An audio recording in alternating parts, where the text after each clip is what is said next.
예, 뭐 여러 번 얘기했지만은 뭐 일제시대 강제로 근대화된 거에 대해서는 고마워할 일이 절대 아니죠.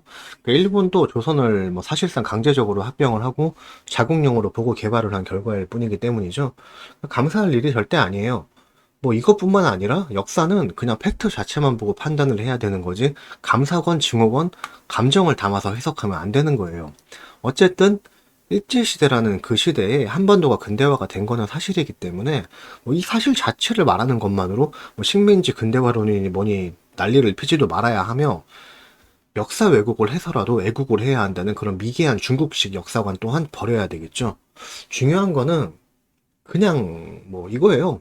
그러니까 일제시대 때 뭐 근대화가 됐다. 요 사실만 담백하게 사실로 알고 있는 거 이게 가장 올바른 역사 탑재가 된 거란 얘기죠. 이게 요점이고요.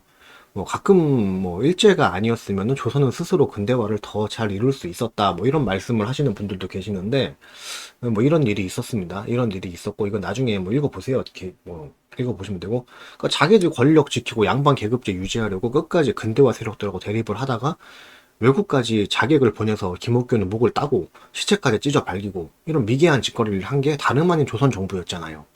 거기다가 뭐 민비가 엄청 빨아대던 그 청나라 그 청나라의 압박으로 인해서 이러나 저러나 조선은 뭐 스스로 근대화하기는 실질적으로 거의 불가능한 상태였죠.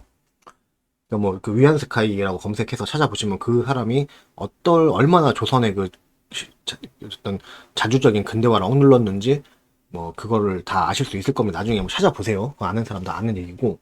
반면 뭐 일본 같은 경우는 일청전쟁 이전부터 조선의 근대화를 지지하는 입장이었죠. 그러니까 뭐 정세에 따라서 자기들한테 유리한 쪽으로 판단한 거겠지만은 여튼 그랬다는 거예요. 이거 착각을 하시면 안 되는 게 근대화라는 게 난 무조건 좋다고 얘기를 한 게 아닙니다.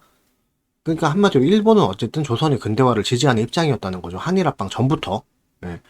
뭐 여튼 간에 이제 한일합방 같은 어떤 극단적이고 굴욕적인 결과로 가지 않았다고 가정을 하면은 뭐 우리 조선이 자주적으로라도 일본을 가까이 하고 중국을 멀리 하는 거 이게 더 한반도에 이로운 일이었다는 거는 팩트죠.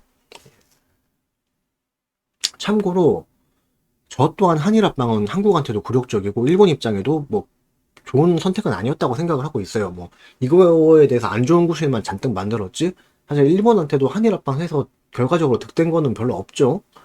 그러니까 일청 전쟁으로 중국 세력을 조선에서 몰아내고 그냥 조선하고 우호적 관계 유지하는 그런 정도로만 하는 게 나았을 수도 있는데 뭐 전 세계가 식민지 개척의 혈안이던 당시 세계 정세를 생각을 해보면은 또 일제가 뭐 조선에서 청나라 세력까지 몰아내주고 조선과 우호적인 관계를 유지하면서 뭐 경제적 기술적으로 지원해준다고 해서 또 일본이 얻을 수 있는 건 없죠. 그렇기 때문에 이것도 뭐 우리 입장에서만 좋은 쪽으로 이야기할 수도 없는 겁니다.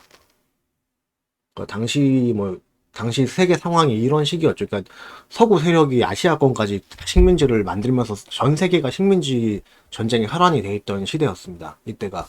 예.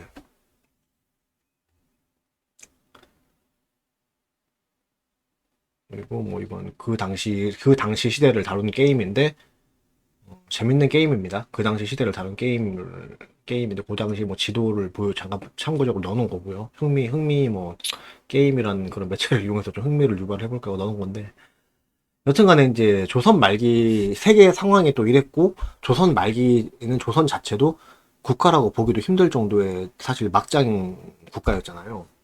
근데 뭐 그런 조선이 외교적으로 이용 가치가 있었을 리도 없고 뭐 이래저래 생각할수록 복잡한 이야기니까 제가 원하는 건 제발 이상한 억하심정 같은 거 싹 빼고 역사는 그냥 팩트로만 알고 있던가 그렇게 못하겠으면은 그냥 현재와 미래만 생각하고 사는 게 이롭다 이거예요. 그러니까 조선이 스스로 근대화를 할 수 있었다는 거는 거의 불가능에 가까웠고 일청전쟁 이전부터 일본은 조선의 근대화를 지지하고 중국은 조선의 근대화를 억압하는 쪽이었다는 거 이게 팩트라는 겁니다. 그냥 그렇다는 얘기예요. 예. 나중에 뭐 위안스카이 관련해서는 자세히들 찾아보시면 알 수 있을 겁니다. 예. 결론은 없습니다.